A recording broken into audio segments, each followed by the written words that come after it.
আসসালামু আলাইকুম সম্মানিত দর্শক, আমাদের হাতে আছে আজকে একটি ডেল ল্যাপটপ যেটার সমস্যা ছিল। এটা সাউন্ড দেয়, এক্সট্রা সাউন্ড দেয়, টুট টুট টুট এরকম করে সাউন্ড করতে থাকে। তো এটা আমরা খোলার পরে যা দেখতে পাই, এটার বেসটা ভাঙা। এটা বেসটা ভেঙে একদম উঠে গেছে। পুরাতন ল্যাপটপ তো এটা, এই পাশের বেসটা উঠে গেছে।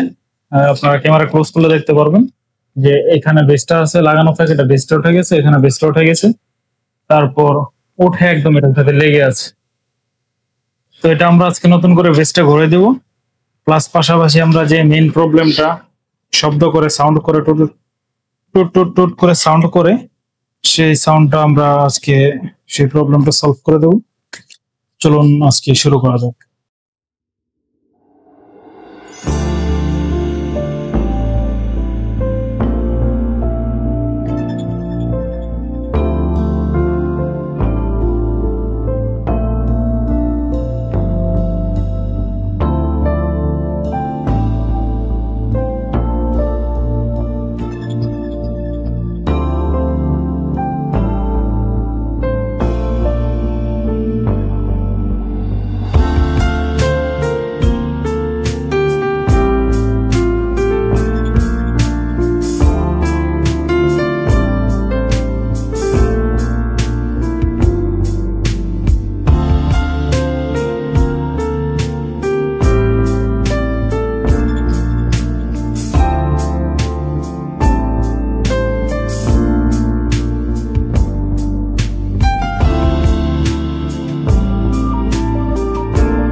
ও ভালো কথা, পুরাতন স্টার্ট।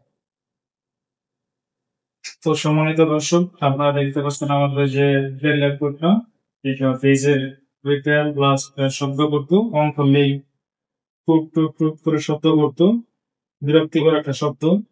তো এটা আমাদের পেজটা সমস্যা ছিল, এই যে যেটা বেস, যে এখন আমাদের বেসটা টোটালি একদম ওকে আছে। ল্যাপটপ রানিং খুব স্মুথ ভাবে চলতেছিল সব, হ্যাঁ সেটা ভালোভাবে চলতেছে, খুবই ফাস্ট এবং ভালোভাবে। মানে তুমি কি এটা পুরো বেজের কাজ করছো মতি? হ্যাঁ, এটা আমাদের এই যে ল্যাপটপটা বেজের সমস্যা ছিল দুই পাশেই।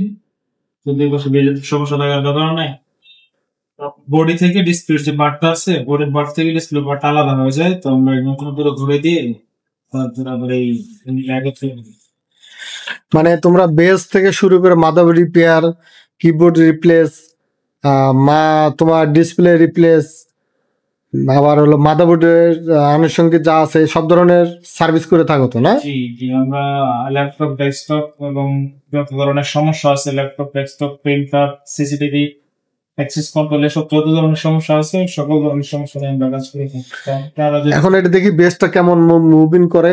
আগে তো লড়াচড়া করতো, ছেড়ে দিলে ভালো হতো, ছেড়ে দিলে চলে যেত। আমি যেটা নিয়ে একদম মারামারি করতেছি, কোনো সমস্যা হচ্ছে না। আচ্ছা ঠিক আছে, মানে বেজ রিপেয়ার সুন্দরভাবে হয়েছে তো? আচ্ছা একদম নতুনের মতো। আচ্ছা ঠিক আছে।